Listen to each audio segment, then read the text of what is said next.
Hello and welcome to this video. In this video, we'll be looking into receiving signals from Meteor M2 weather satellite and decoding them to get the weather images.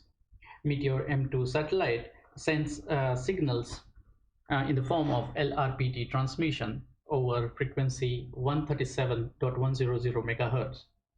This is the frequency the Meteor M2 satellite is using at the time of making this video. I will put a link in the description which will take you to a website which gives the current status of Meteor M2 satellite, which will give the current frequency and modes in use. These signals are received by a horizontal V dipole antenna. You can use QFH antenna or a turnstile antenna or a double cross dipole antenna. I'm using horizontal V dipole antenna because this is what I have right now. The signals received by the antenna are given to the RTL SDR version 3 dongle, which I have. It is connected to my laptop, and the first piece of software that we are going to use is called as SDR Sharp. The RTL SDR dongle and SDR Sharp make a software defined radio. We'll be using two plugins of SDR Sharp. First is Tracking DDE client plugin, and the second is called as the Demodulator plugin. The second piece of software that we are going to use is called Orbitron. It is a satellite tracking software, and it tracks the movement of Meteor M2 satellite in space.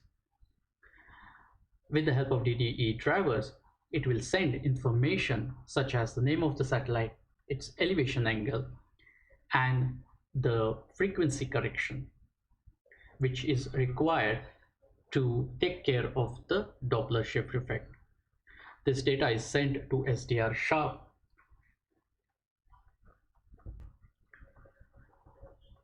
The data from Orbitron is received by the Tracking DDE client plugin of SDR Sharp. As soon as the elevation angle of the satellite goes above the predefined value, the Tracking DDE client plugin performs a set of functions mentioned in its scheduler. We'll be looking at all these functions a bit later. But one of the functions is to launch the third piece of software, which is called as MeteorGIS.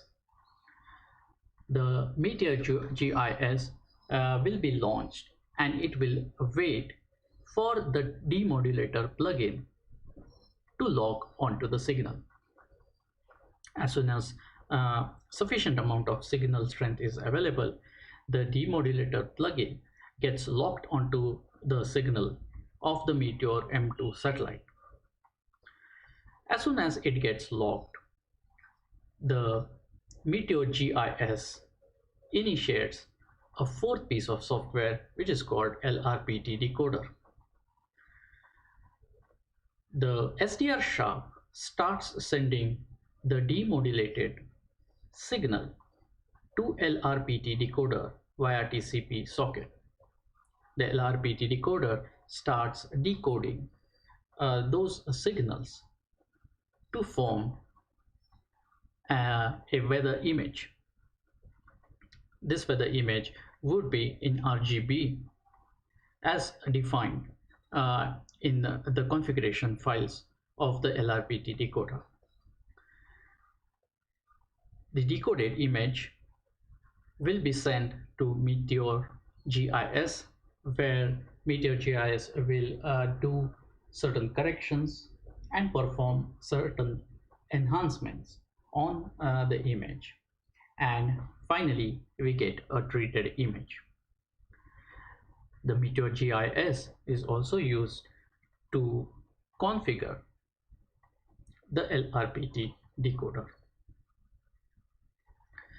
The treated image can be further enhanced by another piece of software, which is called Smooth Meteor. The output of Smooth Meteor will be a final image. You can download the SDR Sharp software from this link, which I will put in the description. On this website, you can download and install the community package with plugins of the SDR Sharp. So it will contain the SDR software along with all the necessary plugins.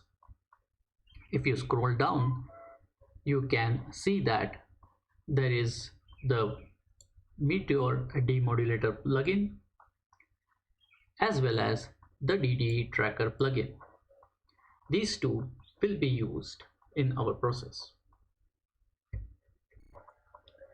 When I downloaded the SDR Sharp software package along with all these plugins, I found out that the DDE tracker plugin was not of the same version that I wanted.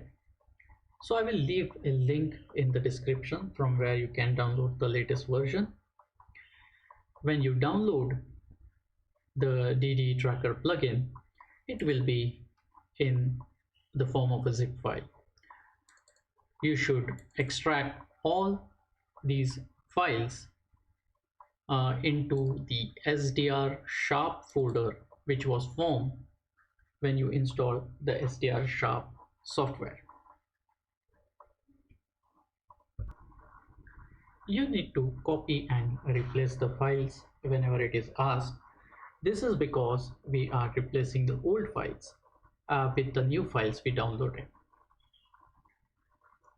Now, once the new files are extracted into the SDR Sharp folder, we need to do certain changes so that the SDR Sharp will recognize this new DDE client.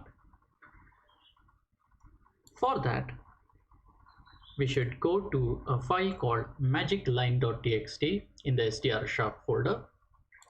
When you open this text file, you can see that there is a line inside it. You need to copy this line and go to the plugins.xml file in the same SDR Sharp folder and add that line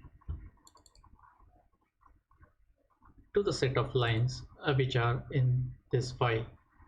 As you can see that I have already added this line. This way the SDR Sharp will recognize the new DDE client. Similarly, for Orbitron to provide a link with the new DDE client, we need to do certain changes in the Orbitron folder as well. So in the Orbitron folder, we should go to the config folder and open up the setup.cfg file. Here we need to make an entry in the driver section. You can see that we are providing the path for the SDR Sharp driver dde.exe. This was one of the files which we extracted in the SDR Sharp folder a few minutes earlier, and we are giving a path to that file in the driver section of the setup.config file of Orbitron. This way, when you open the Orbitron software, you can see that there is SDR Sharp entry in the driver section. So by pressing this button, we can start the driver so that the tracking information from Orbitron is passed on to the DDE tracking client in SDR Sharp.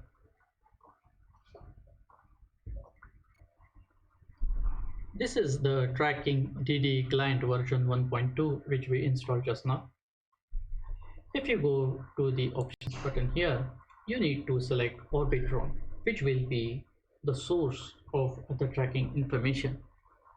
As soon as you select Orbitron, you will be able to see the tracking information from Orbitron. The second part is the scheduler. Here you have to enter the minimal elevation angle at which the scheduler will get activated. If you go to the config section, you will see the scheduler.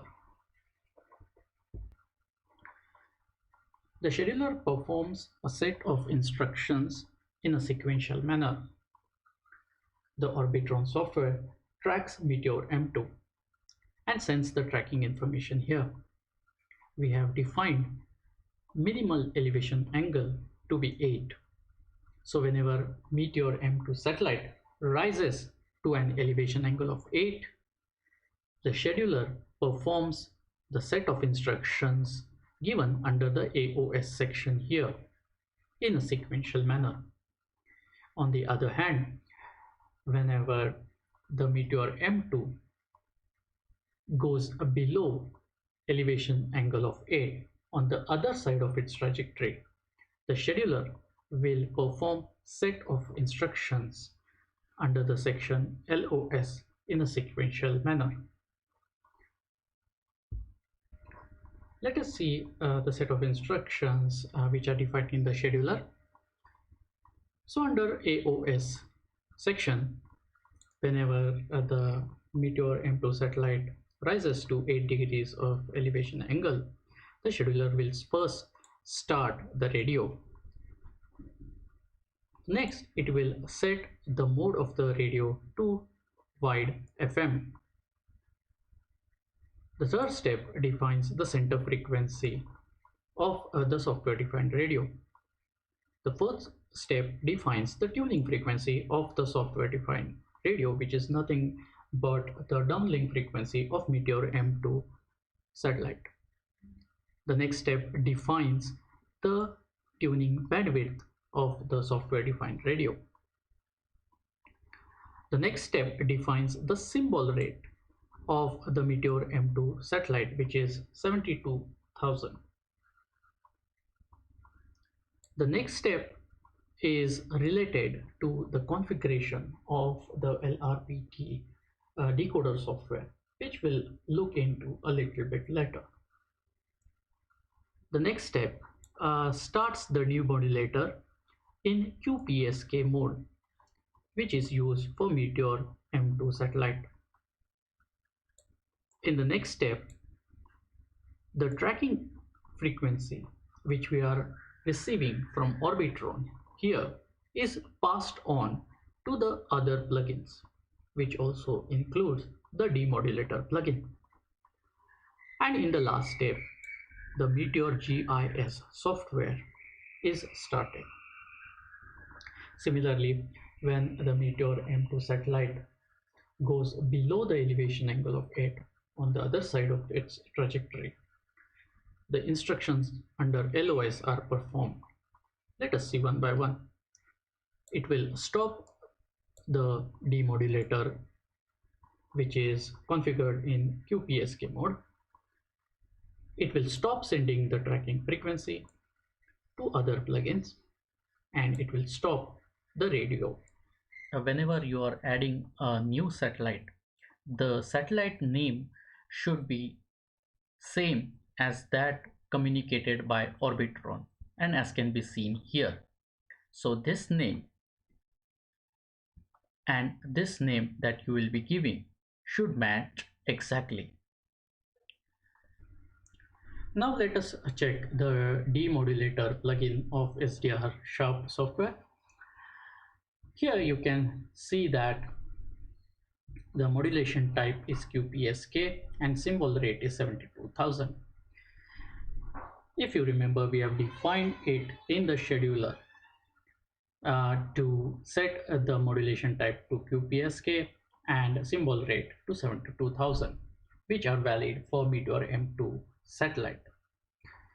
Here you can see that the tracking is enabled, which means that the tracking data from Orbitron, which comes to the DDE client, is passed on to the tracking section of the demodulator.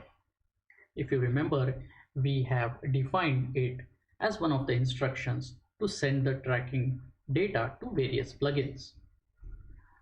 This tracking data will be used to do minor corrections of the tracking frequency, which would be required due to the Doppler shift effect. Here you can see that the TCP socket and file is enabled. If you remember, earlier we had discussed that the SDR sharp software sends the data to the decoder via TCP socket. The SDR sharp demodulator can also save the data in the form of S file.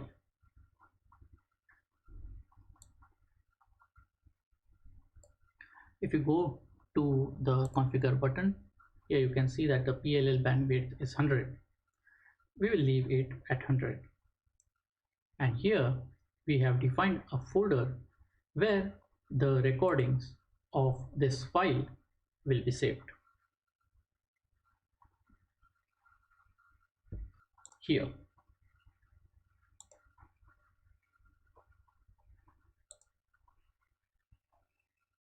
So this is how the demodulator will function. It will demodulate the signal and send it to the decoder for further decoding.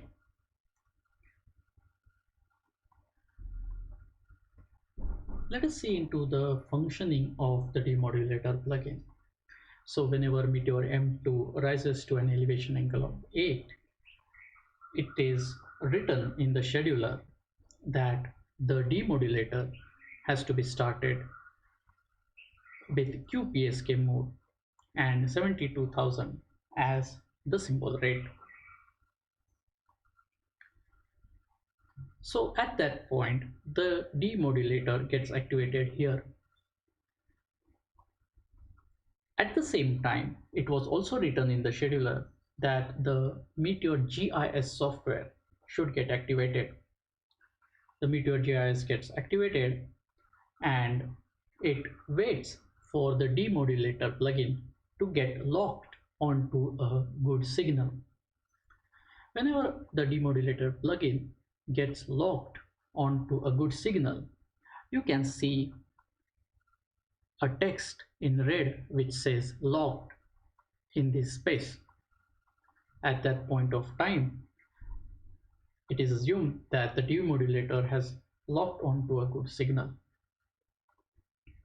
At this point, the MeteorGIS software activates the decoder and the data from the demodulator is passed onto the decoder via TCP socket. And if the file is enabled, it will save the .s file to the location that was mentioned. As long as we are in the SDR Sharp software, let us see some of the settings that we need to do. We need to select a proper device here. I'm using RTL SDR version 3. The sampling mode should be quadrature sampling. The device sample rate that works for me is 1.024 MSPS, and these are my gain settings. You need to experiment to achieve the proper gain levels. Similarly, you need to adjust the volume to a suitable level. Mine is between 50 to 54 dB, but you need to experiment in this also. We had seen in the scheduler that one of the instructions was to set the mode of the radio to WFM. So this mode will be selected when the scheduler runs. Similarly, one of the instructions was to set the bandwidth to 120,000 Hertz. So a bandwidth of 120,000 Hertz will be set whenever the scheduler runs. You need to uncheck the FM stereo. I usually keep the correct IQ checked. You need to uncheck filter audio and unity gain, and you should ensure that none of these noise reduction plugins are enabled. So this is how I set the SDR Sharp software for recording the Meteor M2 weather satellite. Now in this section, we'll see how to install the MeteorGIS software and the LRPT decoder software. The MeteorGIS version 2.24 is being used and the LRPT decoder version 5.6 is being used. I will leave the links to both the softwares in the description below so you can download them. Both of them will be downloaded in zip files. Now this process requires a certain folder structure for it to work. So the first step would be to add a new folder named Meteor in the C drive, as can be seen here.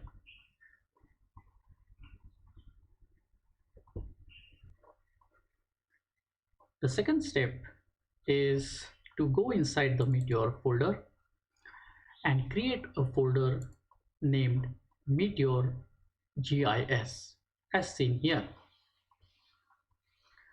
The third step is to extract the contents of the Meteor GIS zip file that we have downloaded into this Meteor GIS folder. So it will look something like this. The next step would be to create a folder named images-m2. Now the name is not so important, but if you are following these instructions through this video, it would be nice to have the same name. This folder we will have the image files that will be formed in this entire process. Now the next step is to unzip the M2 LRPT decoder zip file that we downloaded, but the contents have to be downloaded somewhere else and not in the Meteor folder. So for example, I have downloaded it in a separate folder and it will look something like this. Now you have to copy 4 files out of these files. The first one is the exe file, the second one is the ini file, the third is the txt file, and the fourth is the sgp4.dll file. You should copy these files and then go back to the Meteor folder that we created and paste those files here like I have done. 1, 2, 3 and 4.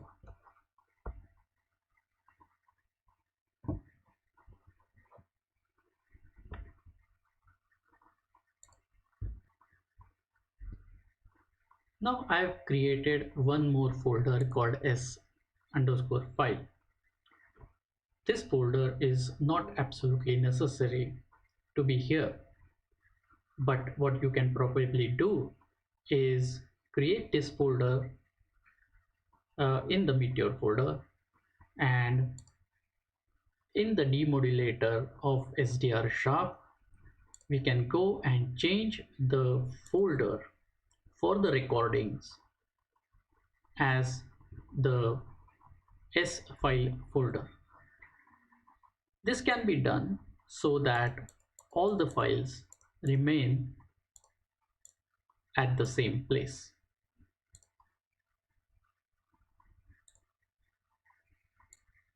So now we have created MeteorGIS, images M2, s_file folder. We have copied all these 4 files from the M2 LRPT decoder extractions.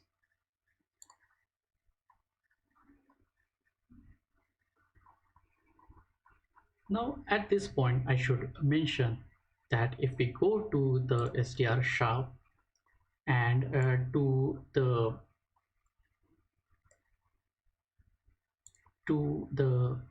tracking DD client and to the scheduler inside it, you can see that we have mentioned the path C Meteor, MeteorGIS, MeteorGIS.exe. This is where the scheduler will find the MeteorGIS.exe file.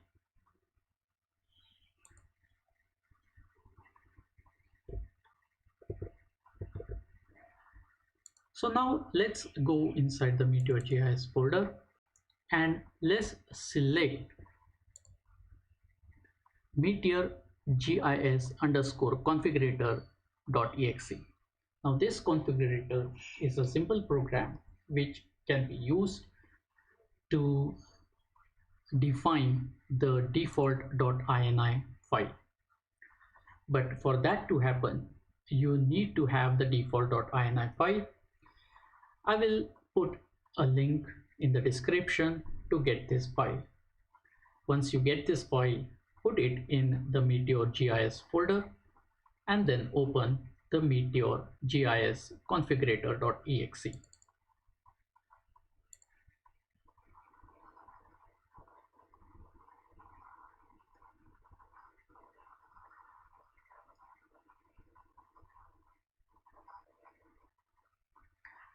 When it opens, it will ask for the ini file. Select the default.ini and press open.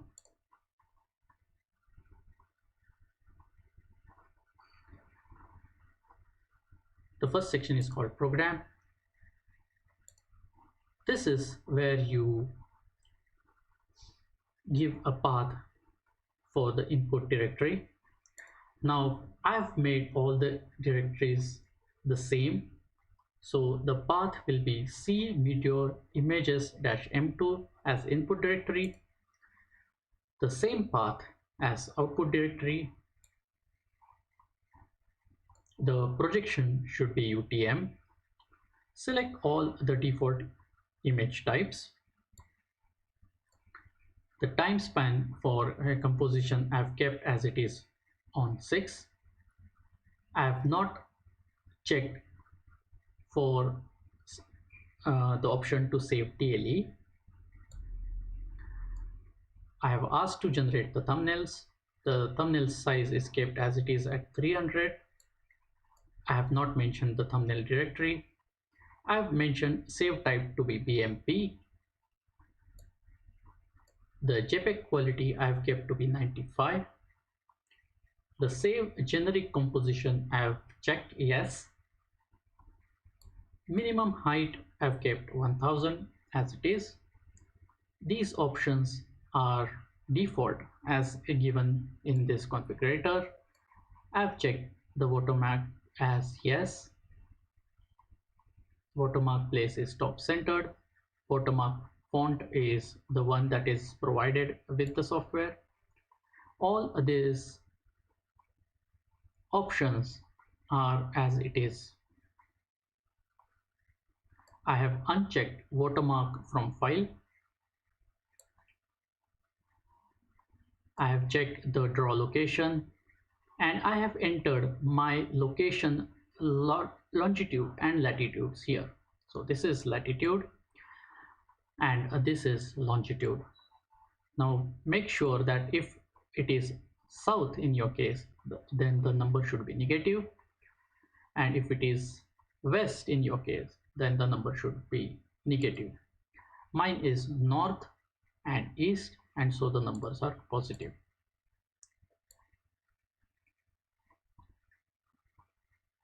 All these are default values. For logs, I have unchecked it. The next is M2 LRPT decoder. Now, as I mentioned in the beginning, MeteorGIS is used to configure the decoder as well. As you know that we have kept the exe file of the decoder. Remember the 4 files that we kept? We have kept it in the Meteor folder. And so the path of the decoder exe is c/meteor.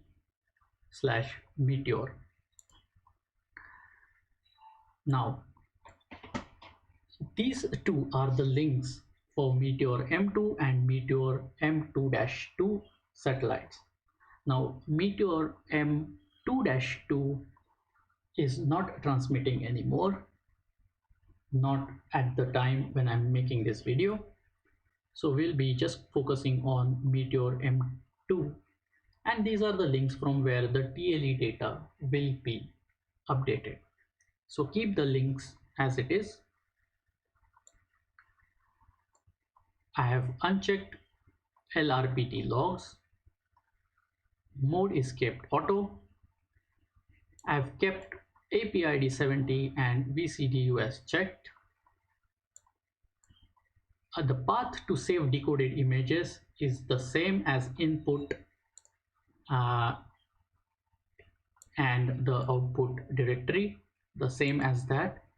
So I'm not created many directories, all the images are saved at the same place. So path to save decoded images is the same. See Meteor images-m2, the folder that we have created. For the other satellite, whenever it will be active, the same path. Create date index folder. So inside the images-m2, folders with month and year will be created for sorting the images. I've checked yes. This I've kept as it is. This should not matter right now, and all the other values are default values. Here use Meteor time M2 I have kept checked, since M2-2 satellite is not operational. It is operational, but it is not transmitting the weather data in LRPT. I have unchecked it. The third tab is the treatment tab. I have not made any changes here. I have kept it as it is. Probably I think I have checked yes to the save treated file. So a JPEG will be saved so that you can use it in different editors, image editors, to process it more. And the last is the shapes. I have not done anything with it. So this is the configurator file that we have created. You should go to file and press save.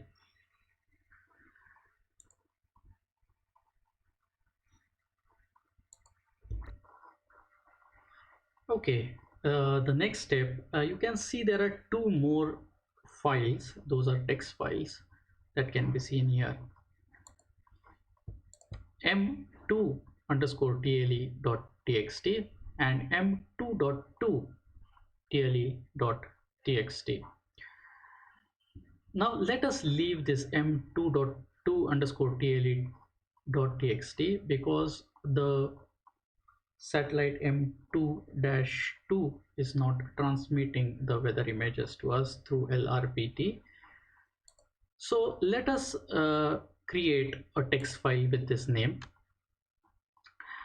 and then go to the website, the link for which I will give in the description, and on that page go to the two-line element set that is shown. We will just copy the contents of it and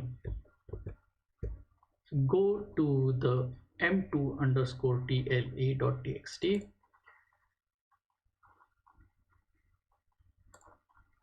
Enter the name as shown here, Meteor-M space 2, and then paste the contents of those two lines here and press save and exit.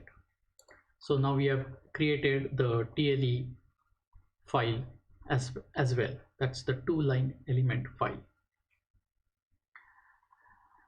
Now the last step that is remaining is to go to the M2 LRPT Decoder.ini and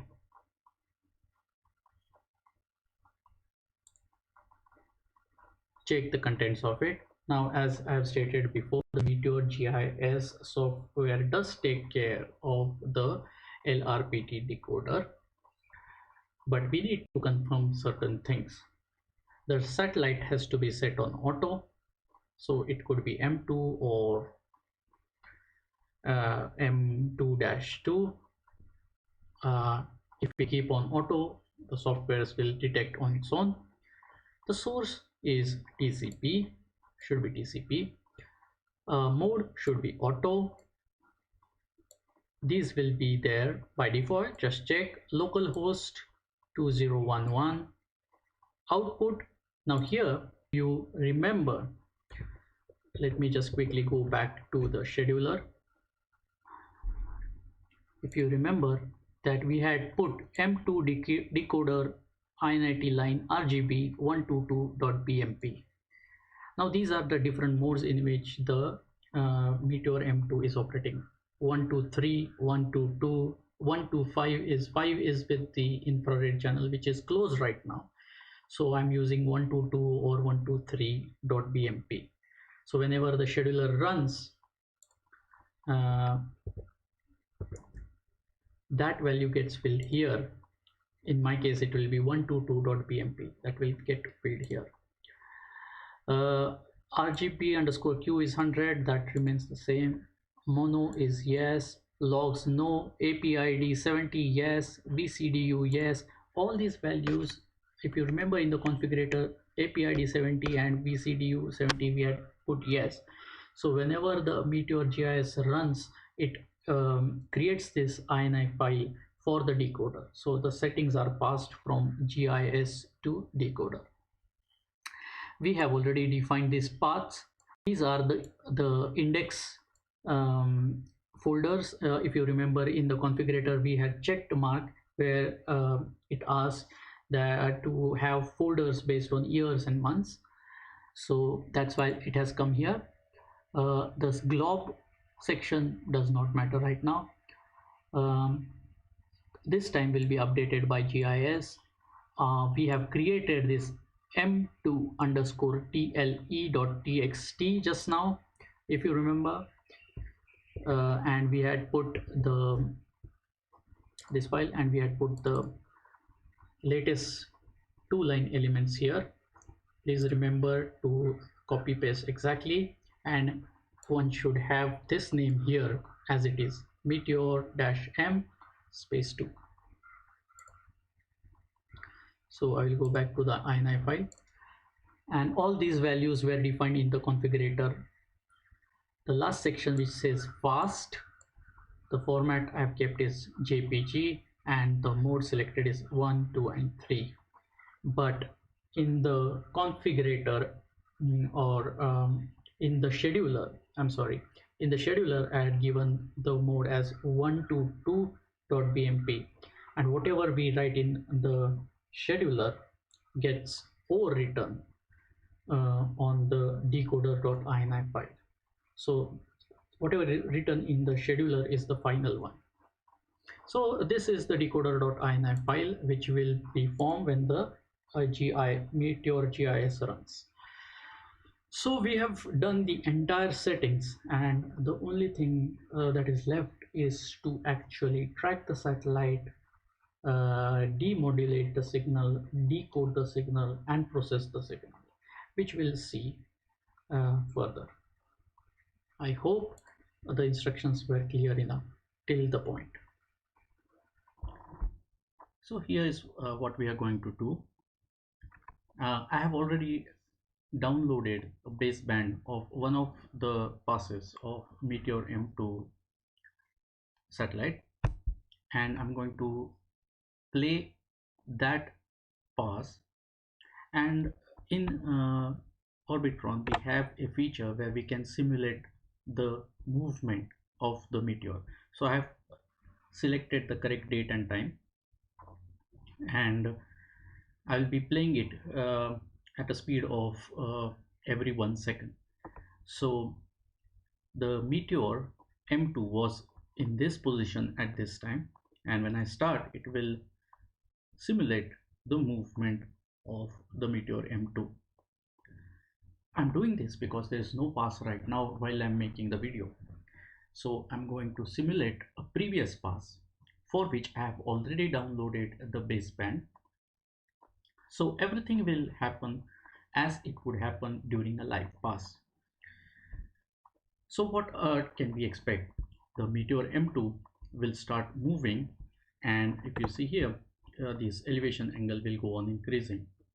The same elevation angle will be seen here. As the elevation angle reaches 8, the further actions will take place, and we will see them one by one. So let me just start the pass.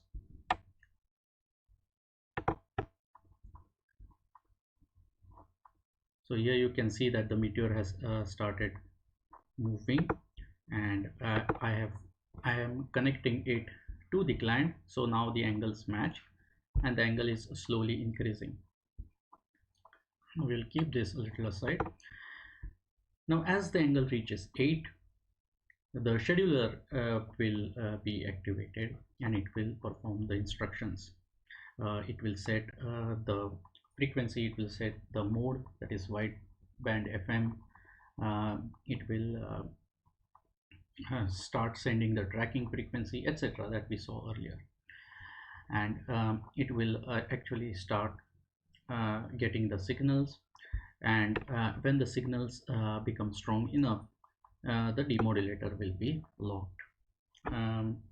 Also, it will be launching the MeteorGIS plugin, and it will wait till the demodulator gets locked, and once it gets locked, the decoder will be opened and it will start decoding. So let's see one by one.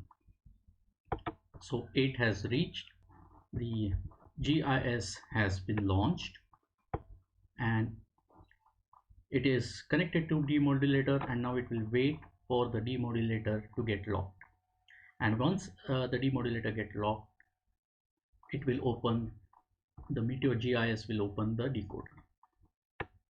So let's see, we'll see the locking happening here.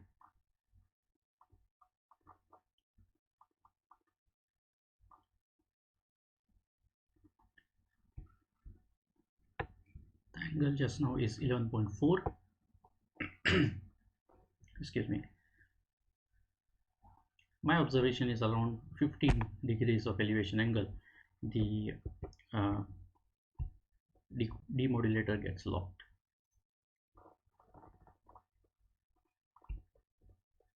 There you go, the demodulator is locked and the decoder has been activated. You can see the signals arriving here, and the decoder will start decoding the signal.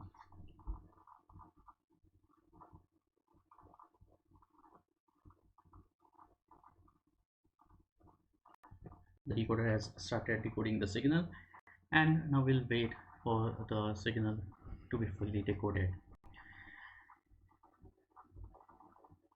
For the purpose of this demonstration, I will just pause the video, and I will get back to it once a little bit more has been decoded. The image is decoding, and the angle that we have reached is for less than 14. Now here you can see that the angle has reached 10, and now observe what happens when the angle reaches 8. The radio has stopped, and the MeteorGIS will start processing. There you go, it will start processing the image, and it will do certain corrections to it, and then it will give you a treated image, and which will be enhancing further in Meteor software, smooth Meteor software. So this will continue for a while. We'll come back to the treated image, and then we'll see how to enhance it in Smooth Meteor. So here you can see that the MeteorGIS has given us uh, one image, but if you see that this image, although it's good, but you can see that it could be stretched to take out these rounding elements a little bit. So the last piece of software comes into picture is the Smooth Meteor, and what I will do is I will show how that can be used. So I just will open the Smooth Meteor software. I will close this and I will load the image that was created just now by MeteorGIS. I think this was the image, or this was the image. Okay, whatever. So yeah, so you can see that it's a little bit cramped. It looks a little rounded. What we can do is rectify, and there you can see that it has stretched to a nice limit, and then you can just simply save as BMP or save as JPEG. I will just save as BMP. The work has finished, and now we can go and open the final rectified image. It could be between 16 to 20 MB or sometimes even 25 MB, but it is a very nice image, and you can zoom into certain sections and see the resolution. It is absolutely wonderful. I hope this video helped you. If you have not subscribed to my channel, please do so, and please press the notification bell so that you will be informed when newer videos are put by me. And also please press like if you have liked this video. Thank you very much once again.